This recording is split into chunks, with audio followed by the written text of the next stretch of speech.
Me enteré que mi papá tenía otra familia, y les dejó todo. Esa frase aún retumba en mi cabeza como un trueno que no cesa, como si el universo mismo se hubiera burlado de mí, de mi madre, de todo lo que creíamos sólido. Pero no fue un descubrimiento repentino, no. Fue una herida que se abrió lentamente, gota a gota, hasta que la verdad me ahogó. Déjame contarte cómo empezó todo, porque esta no es solo mi historia, es un torbellino de traiciones, secretos y un fuego que aún arde en mi pecho, pidiéndome que no descanse hasta que se haga justicia. Era un día de otoño, de esos en los que el aire huele a hojas secas y el cielo parece más gris de lo habitual. Yo tenía 27 años, una vida que, aunque no era perfecta, me hacía sentir que estaba en el camino correcto. Trabajaba como editora en una pequeña revista literaria, un empleo que me apasionaba, aunque apenas me alcanzaba para pagar el alquiler de mi departamento. Mi madre y yo éramos cercanas, o al menos eso creía entonces. Ella vivía a las afueras de la ciudad, en la misma casa donde crecí, un lugar lleno de recuerdos de mi infancia, de risas con mi padre, de noches en las que él me leía cuentos antes de dormir. Mi padre, el hombre que yo creía conocer. El hombre que murió hace 3 años y que, sin saberlo, dejó una bomba de tiempo que estaba a punto de estallar. Todo comenzó con una carta. No era una carta cualquiera, no. Llegó a mi buzón, sin remitente, en un sobre amarillento que parecía haber viajado por décadas. La abrí con curiosidad, pensando que tal vez era un error, un envío perdido de alguna suscripción antigua. Pero dentro, escrito con una caligrafía temblorosa, había un mensaje que me dejó helada: tu padre no era quien creías. Pregúntale a tu madre por la casa del lago. No había firma, ni explicación, solo esas palabras que se clavaron en mi mente como un cuchillo. La casa del lago. Ese lugar era un recuerdo vago, un sitio al que mi padre solía ir solo, diciendo que necesitaba despejarse. Mi madre nunca hablaba de eso, y yo, siendo una niña, no cuestionaba. Pero ahora, con esa carta en la mano, algo en mi interior se encendió. No era solo curiosidad, era una sensación de que algo estaba mal, muy mal. Llamé a mi madre esa misma noche, intentando sonar casual, pero mi voz temblaba. Mamá, ¿te acuerdas de la casa del lago? ¿Por qué papá iba tanto ahí? Pregunté, sosteniendo el teléfono con fuerza. Hubo un silencio al otro lado de la línea, uno de esos silencios que pesan, que dicen más que las palabras.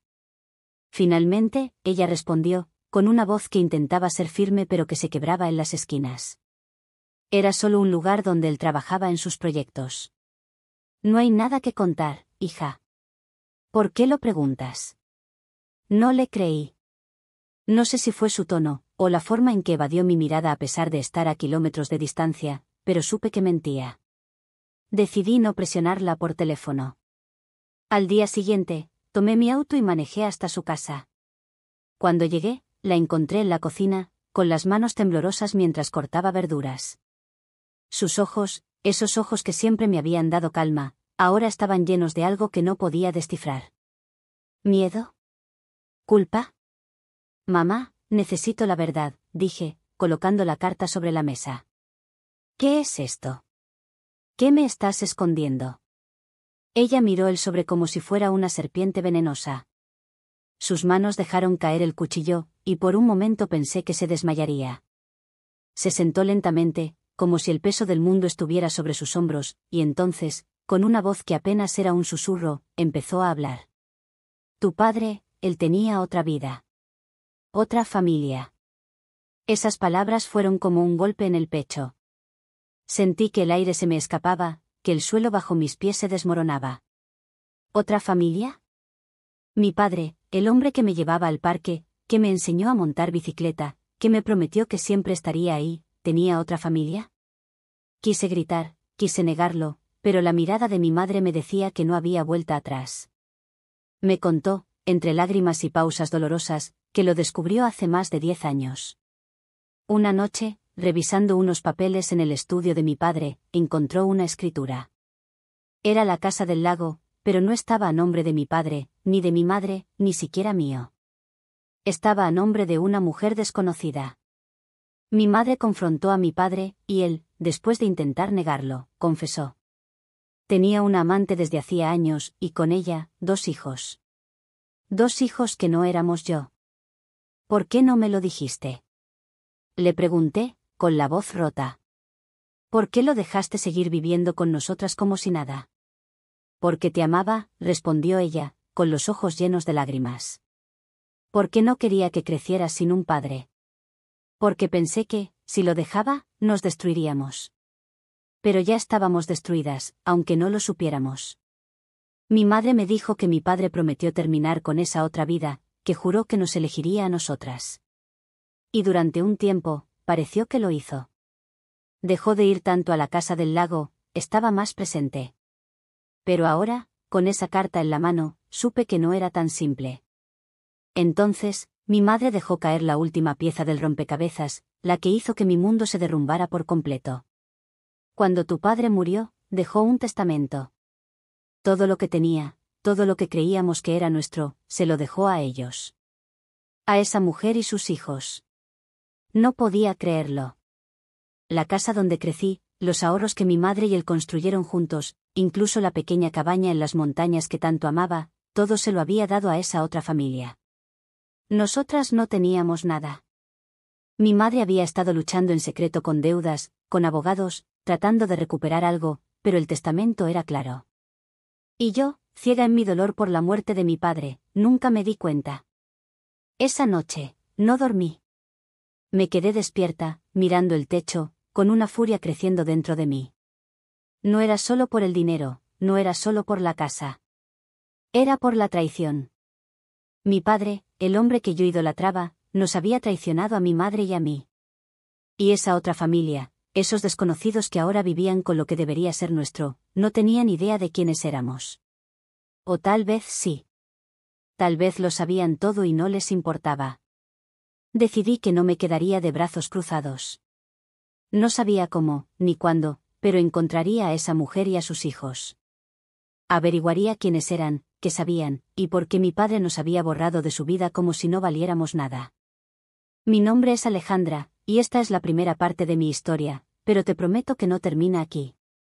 La venganza no es solo un deseo, es un fuego que me consume, y no descansaré hasta que se haga justicia. No pasó mucho tiempo antes de que mi rabia se convirtiera en un plan. No podía seguir viviendo con esa herida abierta, con la imagen de mi padre traicionándonos una y otra vez en mi cabeza. Cada recuerdo de él, cada abrazo, cada palabra de amor, ahora estaba manchado por la verdad. Pero no iba a derrumbarme. Si algo aprendí de mi madre, a pesar de sus secretos, era a levantarme. Así que me puse en marcha. Si quería justicia, primero necesitaba respuestas, y para eso, tenía que encontrar a la otra familia. Empecé por lo único que tenía, la casa del lago. Mi madre me dio la dirección, aunque lo hizo con reticencia, como si temiera que al abrir esa puerta desatara algo que no pudiéramos controlar. No vayas, Alejandra, me suplicó, con las manos temblorosas. Déjalo ir. No podemos cambiar el pasado. Pero no podía dejarlo ir. No cuando sentía que mi vida entera había sido una mentira. El fin de semana siguiente, manejé 3 horas hasta el lago. El camino era estrecho, flanqueado por pinos altos que parecían susurrar secretos. Cuando llegué, la casa apareció ante mí, más grande de lo que recordaba. No era una cabaña rústica como la imaginaba de niña, era una construcción moderna, con ventanales que reflejaban el agua tranquila del lago y un jardín impecable. Me detuve a unos metros, con el corazón latiendo tan fuerte que pensé que se me saldría del pecho. Había un auto estacionado en la entrada, un SUV negro que gritaba dinero. ¿Era de ellos? ¿Estaban ahí? No me atreví a acercarme de inmediato.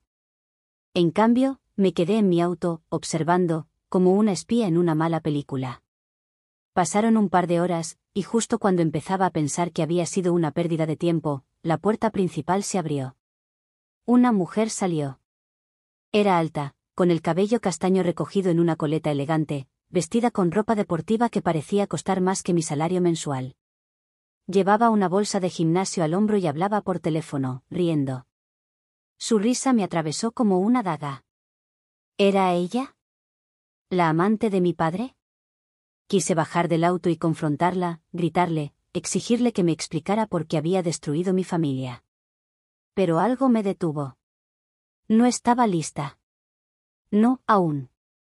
Saqué mi teléfono y tomé una foto de ella, y luego otra del auto, asegurándome de captar la placa.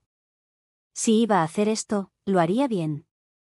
Necesitaba información, no solo emociones. Cuando la mujer se fue, me acerqué a la casa, con el pretexto de tocar el timbre y fingir que estaba perdida. Pero antes de llegar a la puerta, vi algo que me detuvo en seco, un buzón con un nombre grabado. Familia Torres. Torres. Ese no era el apellido de mi padre, ni el de mi madre, ni el mío. Pero ahora tenía un punto de partida. De vuelta en casa, me sumergí en una investigación que rayaba en la obsesión. Busqué en redes sociales, en registros públicos, en cualquier rincón de Internet que pudiera darme una pista. No fue fácil, pero eventualmente encontré una pista, una mujer llamada Mariana Torres, de unos 45 años, que vivía en la misma ciudad que la Casa del Lago. Su perfil estaba lleno de fotos, viajes a la playa, cenas elegantes, y dos adolescentes, un chico y una chica, que aparecían en casi todas. Los hijos de mi padre. Mis medio hermanos. Ver sus caras fue como mirar un espejo distorsionado. El chico tenía los ojos de mi padre, esos ojos verdes que yo siempre creí que eran solo míos. La chica, en cambio, tenía su sonrisa, esa que él usaba para convencerme de cualquier cosa. Sentí una mezcla de odio y fascinación. Eran reales. Existían. Y vivían una vida que debería haber sido mía. Pero lo que más me dolió fue ver las fotos de mi padre con ellos. En una, estaba en un yate, riendo con Mariana, sus brazos alrededor de ella. En otra, enseñaba al chico a pescar, con la misma paciencia que alguna vez tuvo conmigo. Cada imagen era una puñalada, una prueba de que él no solo nos traicionó, sino que vivió una vida paralela donde era feliz. Más feliz, quizás, que con nosotras. Decidí que no podía quedarme solo con lo que veía en Internet. Necesitaba acercarme, saber quiénes eran, qué sabían. Pero no podía simplemente presentarme y decir, hola, soy la hija que tu madre ayudó a borrar. Así que busqué una manera de infiltrarme. Encontré que Mariana trabajaba como organizadora de eventos, y casualmente, estaban buscando una asistente temporal para un proyecto grande. No lo pensé dos veces. Preparé un currículum falso, usando un nombre diferente, y envié mi solicitud. 2 días después, recibí una llamada. Era ella. Su voz era cálida, profesional, casi amable. Me citó para una entrevista en su oficina, y colgué el teléfono con las manos temblando. Esto era real. Iba a conocer a la mujer que había destrozado mi familia. La noche antes de la entrevista, no dormí. Me miraba en el espejo, preguntándome si ella reconocería algo de mi padre en mí. Me teñí el cabello de un tono más oscuro, solo por si acaso, y practiqué una sonrisa que no delatara el torbellino que llevaba dentro. Pero mientras me preparaba, otra pregunta empezó a carcomerme, ¿y si ella no sabía nada de mí? ¿Y si mi padre le había mentido a ella también, diciendo que era soltero, que no tenía otra familia? Esa posibilidad me llenó de una furia aún más profunda. Porque si era así, él no solo nos traicionó a mi madre y a mí, también las traicionó a ellas. El día de la entrevista, llegué a la oficina de Mariana, un lugar elegante con paredes de vidrio y muebles modernos. Ella me recibió con una sonrisa que me desarmó por un segundo. Era hermosa, carismática, el tipo de persona que hace que todos a su alrededor se sientan importantes. Pero yo no estaba ahí para caer bajo su encanto. Respondí a sus preguntas con calma, fingiendo entusiasmo por el trabajo, mientras estudiaba cada detalle de su rostro, de sus gestos. En un momento, mencionó a sus hijos, diciendo lo orgullosa que estaba de ellos. Son mi mundo, dijo, y yo tuve que morderme la lengua para no gritar que ella había robado el mío. Salí de la entrevista con el trabajo. No sé si fue mi currículum falso o mi falsa sonrisa, pero lo conseguí. Y mientras manejaba de regreso a casa, supe que esto era solo el comienzo. Ahora estaba dentro, cerca de ella, cerca de sus hijos. Podía descubrir la verdad, desenterrar los secretos que mi padre se llevó a la tumba. Pero también sabía que estaba caminando por un terreno peligroso. Cada paso que diera me acercaría más a la verdad, pero también a un punto sin retorno. Y en el fondo, una parte de mí se preguntaba, cuando encontrara lo que buscaba, ¿sería capaz de parar? o el fuego de la venganza me consumiría por completo. Mi primer día trabajando para Mariana fue como caminar sobre un campo minado. Cada palabra que decía, cada mirada que me dirigía, la analizaba como si fuera una pista en un rompecabezas que aún no entendía del todo. La oficina estaba llena de actividad, teléfono sonando, asistentes corriendo de un lado a otro, y Mariana en el centro de todo, manejando el caos con una calma que me irritaba. ¿Cómo podía alguien que había destrozado mi familia parecer tan normal? Tan confiada, tan segura de sí misma. Me costaba no odiarla, pero me recordaba a mí misma que no estaba ahí para dejarme llevar por las emociones. Estaba ahí para descubrir la verdad. El trabajo en sí no era complicado. Organizar eventos suena más glamoroso de lo que es, muchas listas, correos, y coordinar con proveedores que nunca contestan a tiempo. Pero me daba acceso a Mariana, a su mundo, y eso era lo que importaba. Me asignaron un escritorio pequeño en una esquina, desde donde podía observarla sin llamar mucho la atención. Ella me trataba con amabilidad, incluso me ofreció un café el primer día, pero yo no podía evitar buscar dobles intenciones en cada gesto. ¿Sabía quién era yo? ¿Sospechaba algo? Su sonrisa parecía genuina, pero yo ya no confiaba en las apariencias. El tercer día, todo dio un giro. Estaba revisando unos documentos en la oficina cuando escuché a Mariana hablar por teléfono. No pude evitar aguzar el oído. Sí, amor, todo está bien aquí. No te preocupes por los chicos, están estudiando para sus exámenes, dijo, con una voz suave que me hizo apretar los puños. ¿Amor? ¿Estaba hablando con alguien nuevo, o era solo una forma de hablar? Pero entonces, mencionó algo que me heló la sangre: la cabaña está lista para el fin de semana. Será como en los viejos tiempos. La cabaña. No podía ser una coincidencia. Era la cabaña en las montañas, la que mi padre amaba, la que ahora, según el testamento, le pertenecía a ella. No lo pensé dos veces. Cuando terminó la llamada, me acerqué con una excusa cualquiera sobre un proveedor y, casualmente, dejé caer una pregunta: ¿vas a descansar este fin de semana? Debes estar agotada con tanto trabajo. Ella sonrió, como siempre, y dijo: sí, nos vamos a la cabaña con los chicos. Es nuestro lugar especial. Su tono era tan despreocupado, tan inocente, que por un momento dudé. ¿Y si realmente no sabía nada de mí, de mi madre, de la otra vida de mi padre? Pero la duda duró poco. Esa cabaña era nuestra, mía y de mi madre, antes de que ella y sus hijos la reclamaran. No podía dejarlo pasar. Esa noche, en mi departamento, hice algo que nunca pensé que haría: busqué entre las cosas viejas de mi madre que había guardado después de la muerte de mi padre. En una caja polvorienta, encontré un llavero con una llave pequeña. Mi madre siempre decía que era de la cabaña, pero que nunca la usó porque mi padre insistía en que él se encargaba de todo. La sostuve en la mano, sintiendo su peso, y supe lo que tenía que hacer. Iba a ir a esa cabaña. No para confrontarlos, no aún, sino para buscar respuestas. Tal vez mi padre había dejado algo ahí, alguna pista, algo que explicara por qué nos traicionó. El sábado por la mañana, manejé hasta las montañas. La cabaña estaba a unas 2 horas de la ciudad, en un lugar aislado rodeado de árboles altos y un silencio que casi dolía.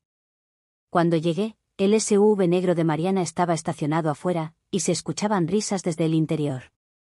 Me escondí entre los árboles, sintiéndome ridícula pero incapaz de dar marcha atrás. Esperé hasta que vi a Mariana y a sus 2 hijos salir con cañas de pescar, dirigiéndose al río cercano. Era mi oportunidad.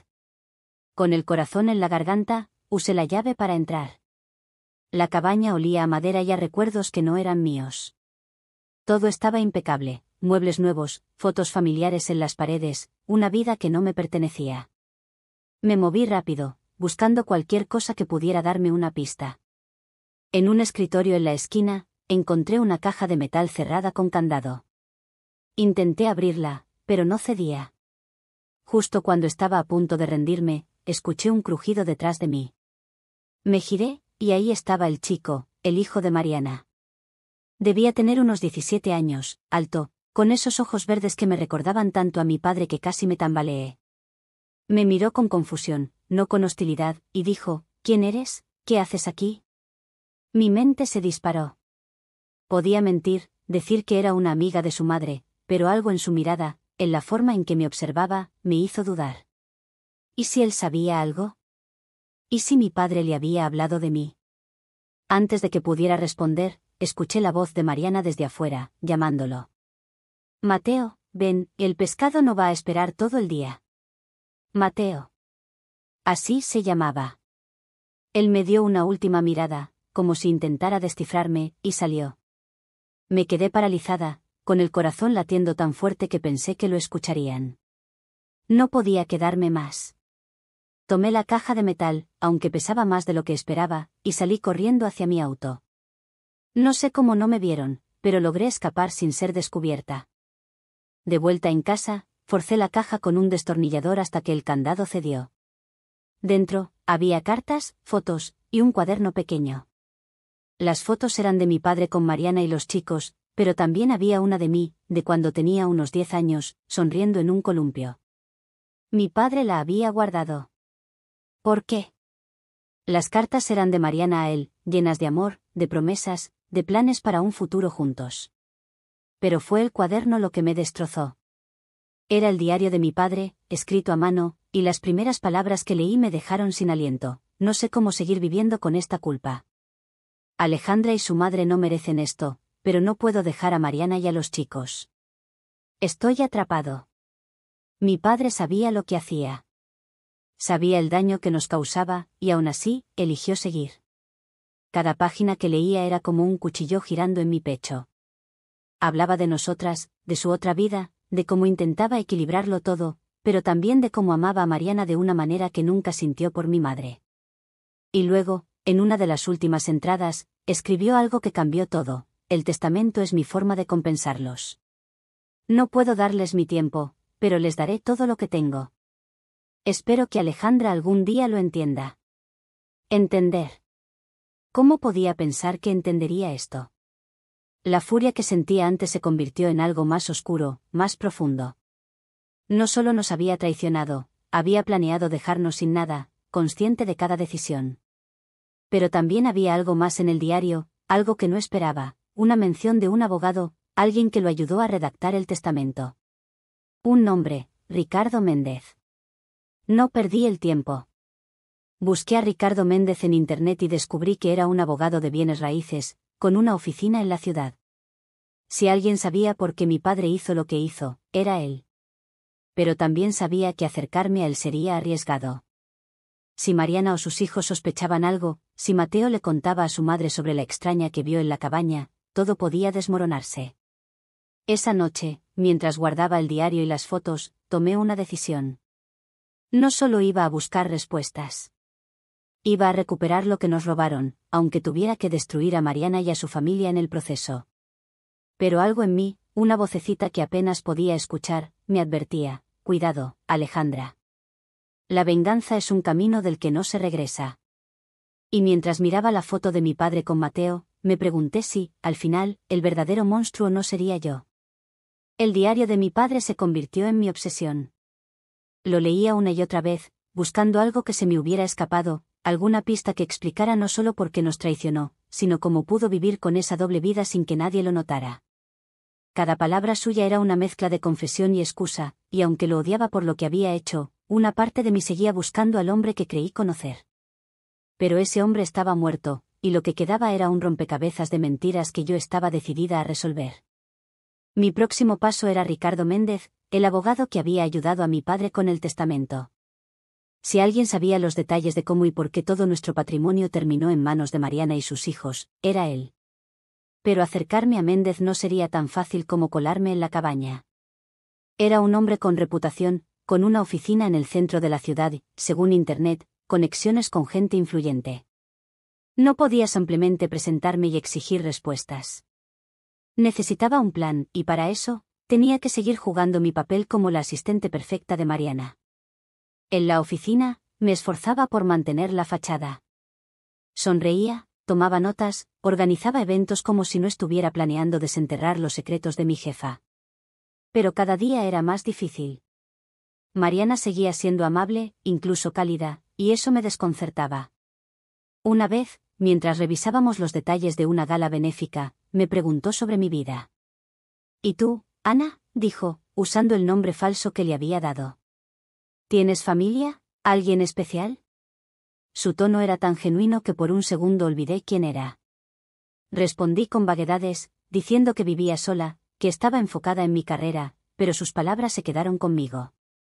¿Realmente no sabía nada de mí? ¿O era una maestra de la manipulación, como mi padre?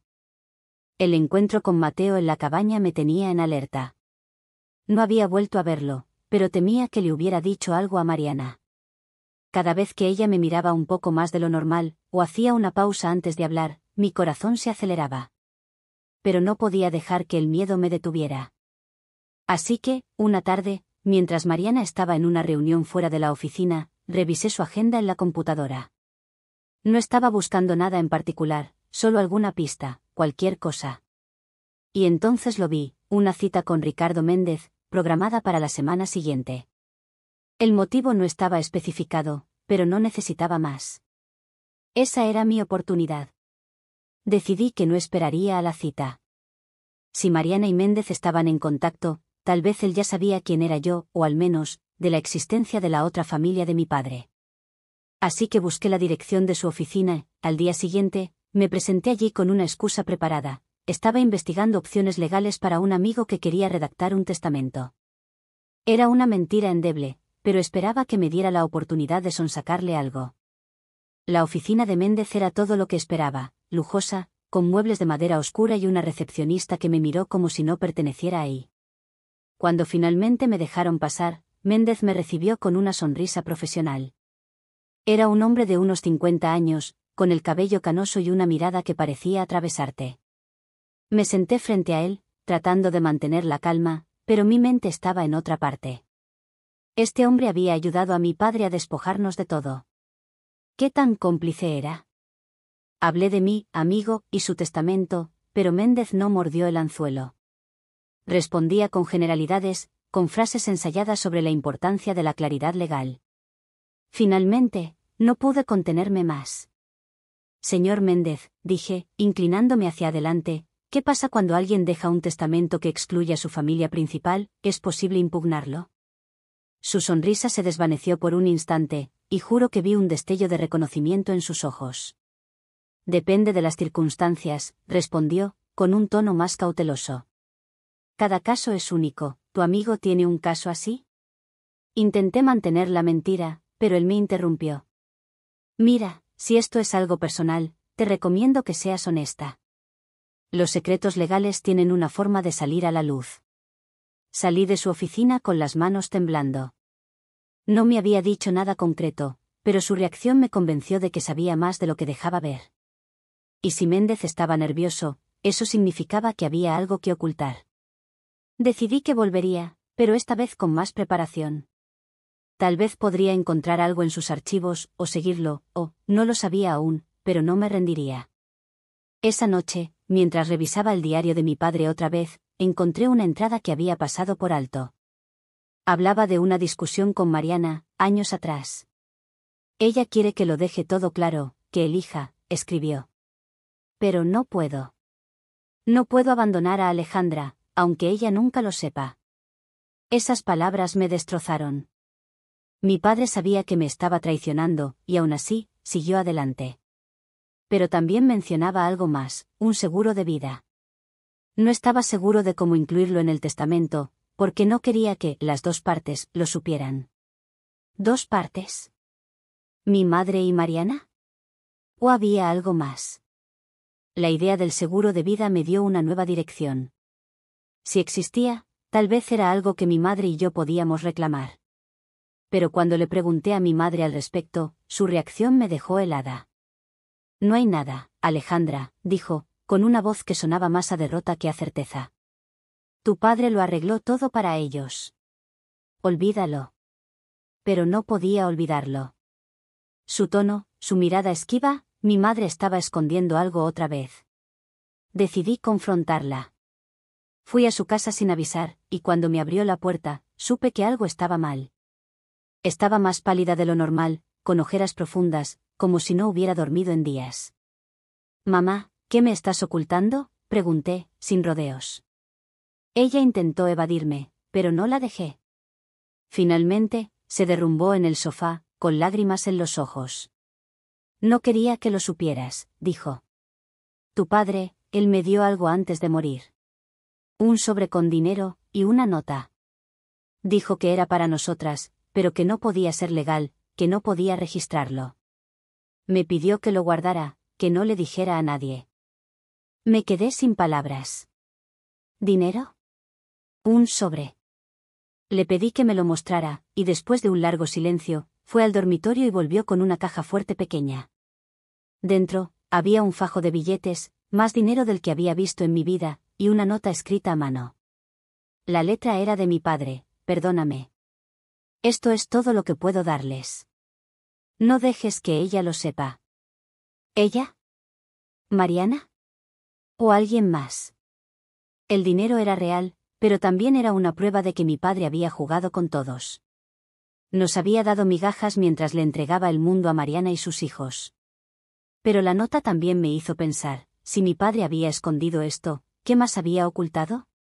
¿Y quién más estaba involucrado? Esa noche, mientras miraba el dinero y la nota, tomé una decisión. No solo iba a recuperar lo que nos pertenecía. Iba a exponer a todos los que habían sido parte de esta mentira, Mariana, Méndez, y quien fuera que estuviera detrás de ella, en la nota. Pero también sabía que estaba entrando en un juego peligroso. Porque si mi padre había escondido dinero, tal vez había escondido otras cosas. Y si alguien más lo sabía, mi vida, y la de mi madre, podían estar en peligro. El sobre con dinero y la nota de mi padre cambiaron todo. No solo era una prueba de su traición, sino una pista de que el rompecabezas era mucho más grande de lo que imaginaba. Ella, en la nota me obsesionaba. ¿Era Mariana, como asumía al principio? ¿O había otra persona involucrada, alguien que mi padre temía lo suficiente como para esconder dinero en efectivo y rogarle a mi madre que no dijera nada? Cada pregunta abría una puerta nueva, y detrás de cada puerta había más oscuridad. Decidí que no podía seguir actuando sola. Necesitaba ayuda, alguien que pudiera moverse en círculos que yo no conocía. Pensé en contratar a un detective privado, pero el dinero del sobre, aunque tentador, no era algo que quisiera tocar. No, aún. Era como si usarlo me atara más a la traición de mi padre. En cambio, recordé a un viejo amigo de la universidad, Javier, que ahora trabajaba como periodista de investigación. No éramos cercanos, pero siempre había sido astuto, con un talento para desenterrar cosas que otros preferían mantener enterradas. Lo contacté, y después de un par de mensajes vagos, accedió a reunirse conmigo en un café lejos del centro. Cuando llegué, Javier ya estaba ahí, con una taza de café y una expresión que mezclaba curiosidad y cautela. Le conté una versión resumida de la historia: el testamento, la otra familia, el diario, el dinero. Omití detalles específicos, como los nombres reales, pero le mostré la nota de mi padre. Sus ojos se entrecerraron mientras la leía. «¿Esto es serio, Alejandra?», dijo, tamborileando los dedos sobre la mesa. «Si tu padre estaba escondiendo dinero, podría haber más en juego. ¿Estás segura de que quieres meterte en esto? Porque una vez que empiezas a tirar de estos hilos, no hay vuelta atrás». No necesitaba que me lo dijera. Ya estaba demasiado metida, pero su advertencia me hizo dudar por un segundo. ¿Y si lo que encontraba era peor de lo que ya sabía? Pero la furia en mi pecho, ese fuego que no se apagaba, me empujó a seguir. Le pedí que investigara a Ricardo Méndez y a Mariana Torres, que buscara cualquier conexión entre ellos, cualquier pista sobre el seguro de vida que mi padre mencionó en su diario o sobre ella, misterioso. Javier aceptó, pero con una condición: si encontraba algo grande, quería la exclusiva para publicarlo. «Esto podría ser un escándalo», dijo, con un brillo en los ojos que me hizo preguntarme si estaba más interesado en la verdad o en la historia. Accedí, aunque sabía que darle tanto poder a alguien más era arriesgado. Mientras tanto, en la oficina con Mariana, las cosas se complicaban. Mateo, su hijo, apareció un día después de la escuela. No dijo nada sobre el encuentro en la cabaña, pero su presencia me ponía nerviosa. Cada vez que pasaba por mi escritorio, sentía sus ojos verdes clavados en mí, como si intentara recordar dónde me había visto. Intenté mantener la calma, pero cuando Mariana me pidió que ayudara a Mateo con un proyecto escolar sobre fotografía, casi me atraganto con mi café. Ana es muy creativa, le dijo ella, con esa sonrisa que empezaba a odiar. Seguro te dará buenas ideas. No tuve opción. Pasé una hora con Mateo en una sala de reuniones, revisando sus fotos. Era bueno, tenía talento, pero lo que más me llamó la atención fue una de sus imágenes, una foto en blanco y negro de la cabaña, con mi padre sentado en el porche, mirando al horizonte. Esa es mi favorita, dijo Mateo, con una voz que sonaba casi nostálgica. Mi papá siempre decía que ese lugar era su refugio. Mi papá. Esas palabras me golpearon como un puñetazo. Quise gritarle que ese hombre también era mi padre, que esa cabaña era mía antes de que ellos la reclamaran, pero me contuve. En cambio, pregunté, con la voz más neutra que pude, ¿lo extrañas mucho? Mateo asintió, mirando la foto. Sí. A veces siento que no lo conocí de verdad. Siempre estaba, no sé, dividido. Como si una parte de él estuviera en otro lado. Sus palabras me dejaron helada. ¿Sabía algo? ¿Sospechaba que mi padre tenía otra familia? Antes de que pudiera preguntar más, Mariana entró y la conversación se acabó. Pero esa interacción con Mateo me dejó una sensación extraña. No era solo odio lo que sentía por él. Había algo más, una conexión que no quería admitir. Éramos hijos del mismo hombre, después de todo, aunque él no lo supiera. Unos días después, Javier me llamó. Encontré algo, dijo, con un tono que no dejaba lugar a dudas. Nos reunimos en el mismo café, y me entregó una carpeta delgada. Dentro, había copias de documentos financieros, correos electrónicos y un par de fotos. Ricardo Méndez no es solo un abogado, explicó. Tiene conexiones con una red de gente que mueve dinero bajo la mesa. Y tu Mariana Torres, no es tan inocente como parece.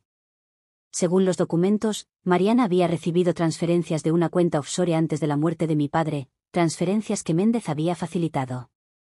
Pero lo más inquietante era una foto, Méndez y Mariana en un restaurante, riendo, demasiado cercanos para ser solo una relación profesional. Esto no prueba que ella supiera de ti o de tu madre, dijo Javier, pero sí demuestra que ella y Méndez tienen algo más que una relación de negocios. Y ella, en la nota de tu padre, podría ser otra persona. Alguien que los conecta a todos. Me mostró un nombre en uno de los correos, Isabel Vargas.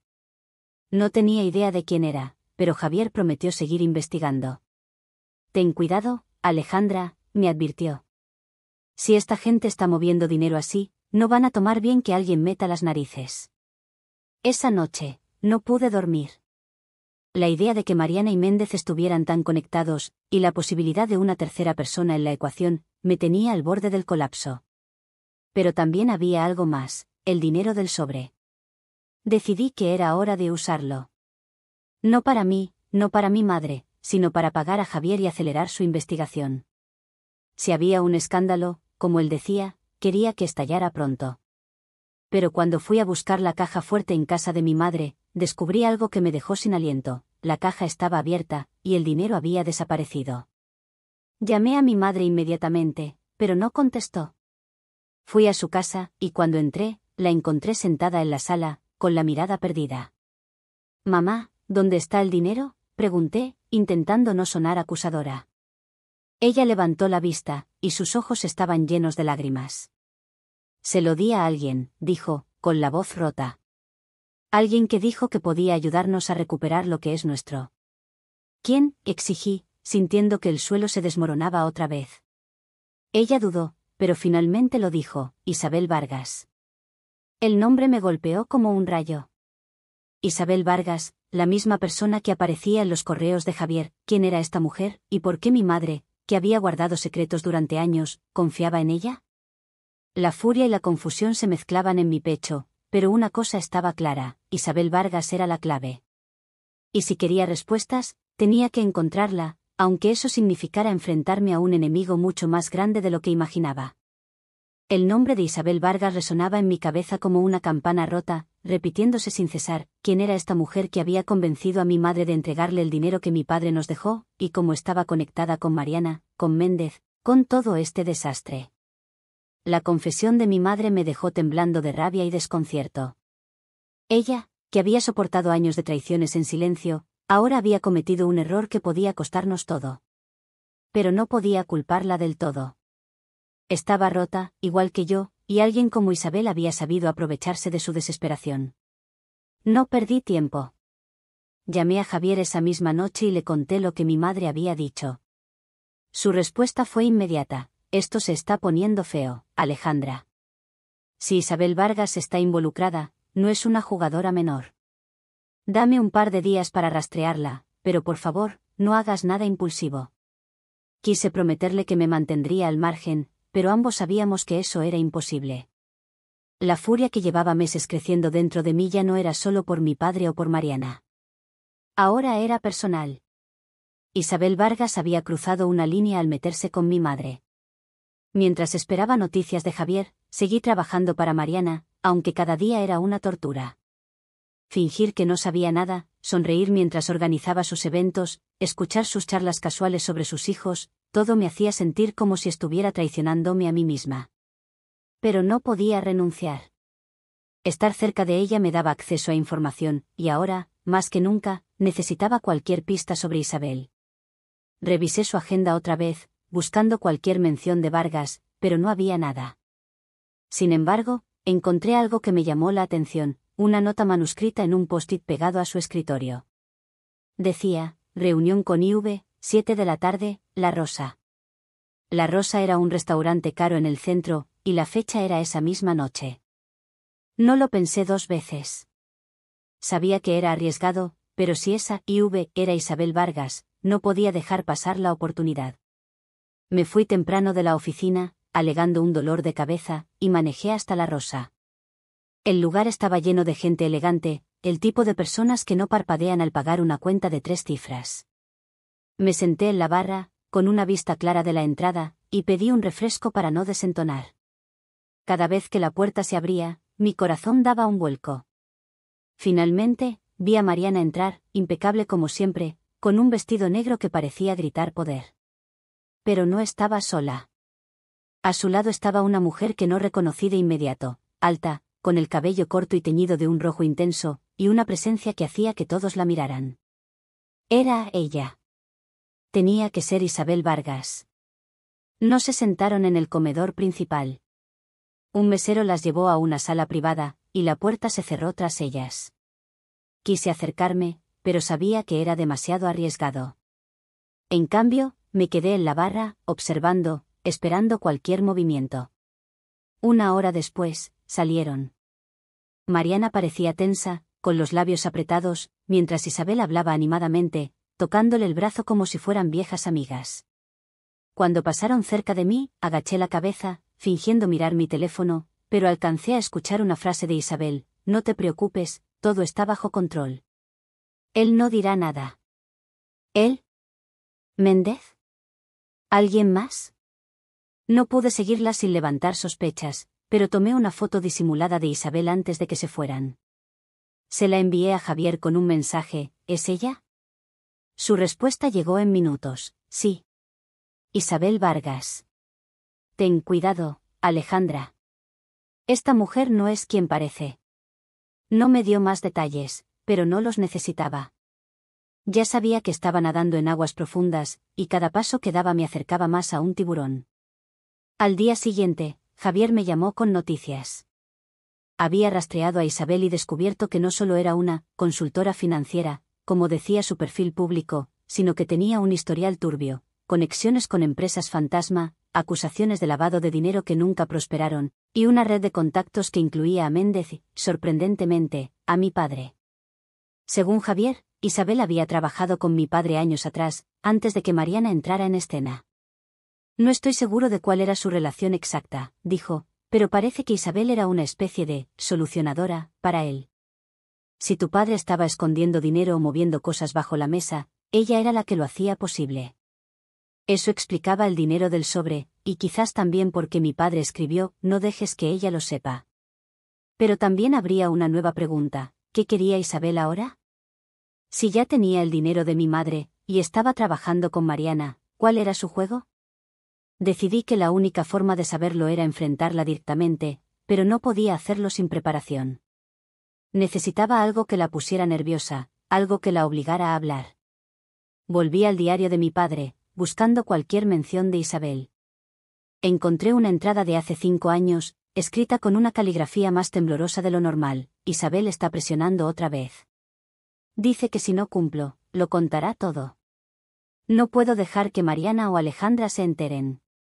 Esto tiene que acabar. ¿Contarlo todo? ¿Qué sabía Isabel que podía destruir a ambas familias? ¿Y si mi padre estaba tan asustado de ella, por qué seguía trabajando con ella? La respuesta llegó de la forma más inesperada. Estaba en la oficina, revisando unos correos, cuando Mateo apareció otra vez. Esta vez, no estaba solo. Su hermana, una chica de unos 15 años con el cabello largo y la misma sonrisa de mi padre, estaba con él. Mariana los presentó como si fuera lo más normal del mundo. Ana, estos son mis hijos, Mateo y Camila. Camila me dio una sonrisa tímida, pero Mateo me miró con esa intensidad que ya me ponía nerviosa. Nos hemos visto antes, ¿verdad?, dijo, sin rodeos. Sentí que el aire se me escapaba. Intenté negarlo, diciendo que tal vez me confundía con alguien más, pero él no parecía convencido. Antes de que pudiera presionar, Mariana los llevó a su oficina, pero no antes de que Camila dejara caer algo que me dejó helada. Mamá, ¿le contaste a la tía Isabel lo del seguro? Mariana la calló con una mirada, pero ya era tarde. ¿Seguro? El seguro de vida que mi padre mencionó en su diario. ¿Estaba Isabel involucrada en eso también? Esa noche, confronté a mi madre otra vez. Necesitaba saber qué le había dicho Isabel para convencerla de darle el dinero. Pero mi madre estaba más cerrada que nunca. Solo quería ayudarte, Alejandra, dijo, con la voz quebrada. Isabel dijo que podía hacer que el testamento se anulara, que nos devolvería lo que es nuestro. Pero cuando le pregunté cómo contactó a Isabel, su respuesta me dejó sin palabras. Ella vino a mí. Dijo que sabía lo de tu padre, lo de la otra familia. Dijo que podía arreglarlo todo. Isabel no era solo una oportunista. Era una depredadora, moviendo los hilos desde las sombras. Y ahora, con el dinero de mi madre en sus manos, el seguro de vida en juego, y su conexión con Mariana y Méndez, estaba claro que ella era el centro de todo. Decidí que no esperaría más. Con o sin la ayuda de Javier, iba a enfrentarla. Pero primero, necesitaba un plan para proteger a mi madre, porque si Isabel era tan peligrosa como parecía, no solo mi venganza estaba en riesgo. Nuestras vidas también lo estaban. La verdad era un veneno que ya corría por mis venas, y no había antídoto. Cada paso que di me llevó más profundo en un pantano de traiciones, y ahora, con Isabel Vargas como el nudo que ataba todos los hilos, supe que el final de esta historia no sería limpio. No habría reconciliaciones ni perdones. Solo habría justicia, aunque tuviera que mancharme las manos para conseguirla. Javier me llamó 2 días después de mi encuentro con Mateo y Camila. Su voz estaba cargada de urgencia. Alejandra, encontré el eslabón perdido. Pero no te va a gustar. Me envió un archivo encriptado con documentos que lo cambiaron todo. Isabel Vargas no solo era una solucionadora para mi padre, era su cómplice en un esquema mucho más grande.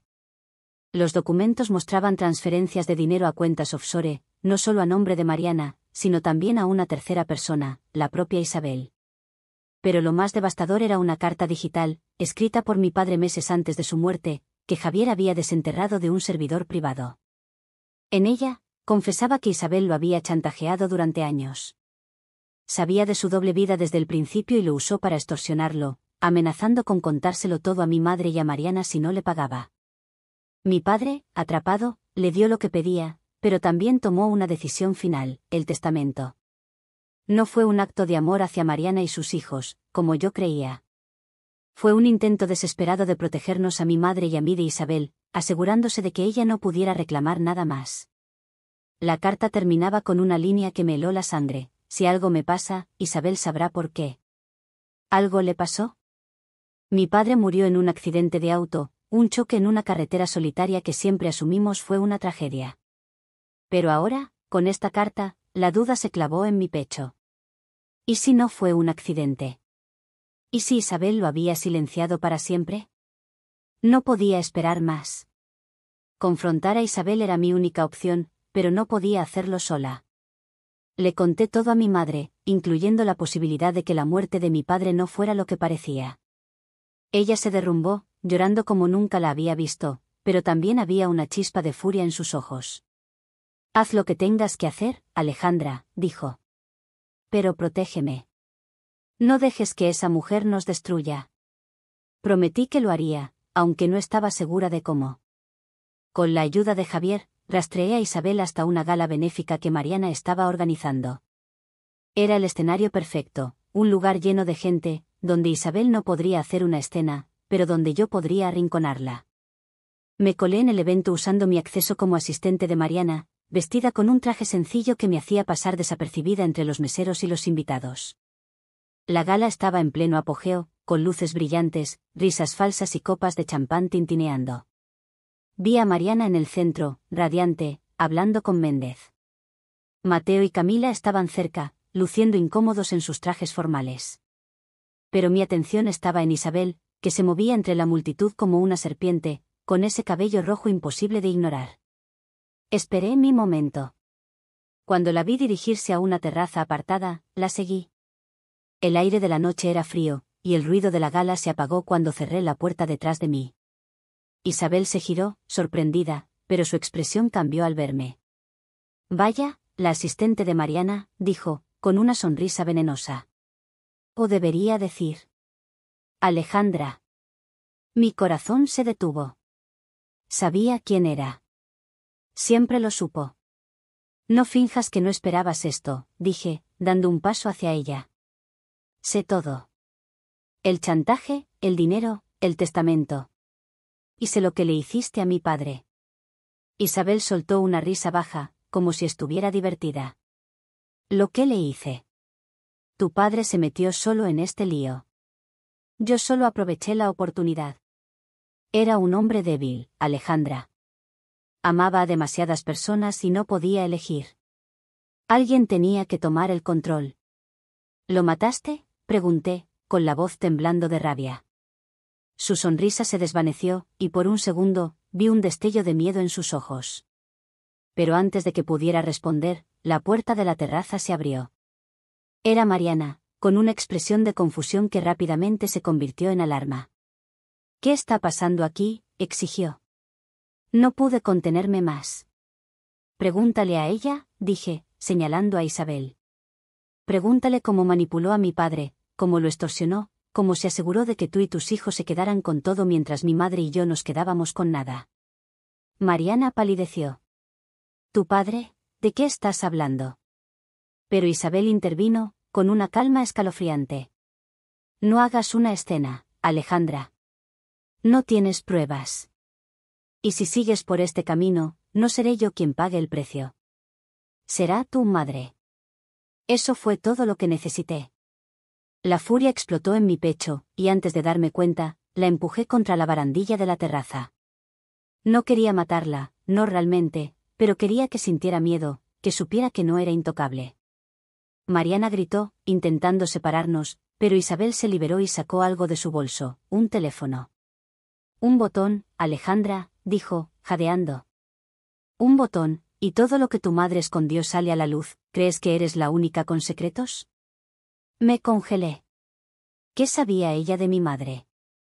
Antes de que pudiera reaccionar, Mateo y Camila aparecieron en la terraza, atraídos por el alboroto. Mateo me reconoció al instante. «Es ella, la de la cabaña». Camila, confundida, miró a su madre. «¿Qué está pasando, mamá?». El caos estalló. Mariana exigió explicaciones, Isabel intentó manipular la situación, y yo solo podía pensar en mi madre, en el dinero, en la verdad que ahora estaba al borde de explotar. Fue entonces cuando Javier apareció, con un sobre en la mano. «Creo que todos necesitan ver esto», dijo, y lo abrió, revelando copias de los documentos que incriminaban a Isabel, las transferencias, la carta de mi padre, incluso registros de la investigación policial sobre el accidente, que ahora clasificaban como sospechoso. Isabel perdió la compostura. Intentó huir, pero los guardias de seguridad de la gala, alertados por el escándalo, la detuvieron. Mariana, con lágrimas en los ojos, se volvió hacia mí. «¿Es verdad? ¿Tu padre era mi esposo?». Asentí, incapaz de hablar. Mateo y Camila nos miraban, atónitos, mientras la verdad los golpeaba. Éramos familia, dividida por las mentiras de un hombre que nunca supo cómo amarnos a todos. La policía llegó poco después. Isabel fue arrestada, no solo por extorsión, sino por su posible implicación en la muerte de mi padre. Méndez, al enterarse, intentó huir de la ciudad, pero Javier ya había enviado los documentos a las autoridades. Mariana y sus hijos se enfrentaron a la realidad de que su vida de lujo estaba construida sobre un fraude. El testamento fue impugnado, y aunque no recuperamos todo, mi madre y yo obtuvimos lo suficiente para empezar de nuevo. Pero no hubo paz. No para mí. Cada noche, revivía ese momento en la terraza, la furia en mis manos, la tentación de empujar a Isabel más allá de la barandilla. Había conseguido justicia, pero a un costo. Mi madre apenas hablaba, consumida por la culpa de haber confiado en Isabel. Mateo y Camila, mis medio hermanos, intentaron contactarme, pero no podía enfrentarlos. No, aún. Y yo me miraba en el espejo y no reconocía a la mujer que veía. La venganza me había dado lo que quería, pero también me había robado algo que no podía nombrar. Ahora, mientras escribo esto, sé que esta historia no tiene un final feliz. La casa del lago, la cabaña, el dinero, todo eso eran solo piezas de un juego que nadie ganó. Mi padre está muerto, Isabel está tras las rejas, y Mariana y sus hijos enfrentan un futuro incierto. Pero en el fondo, sigo escuchando esa vocecita que me advirtió al principio: la venganza es un camino sin retorno. Y aunque logré que pagaran, una parte de mí se quedó atrapada en ese camino, y no estoy segura de cómo encontrar el camino de vuelta.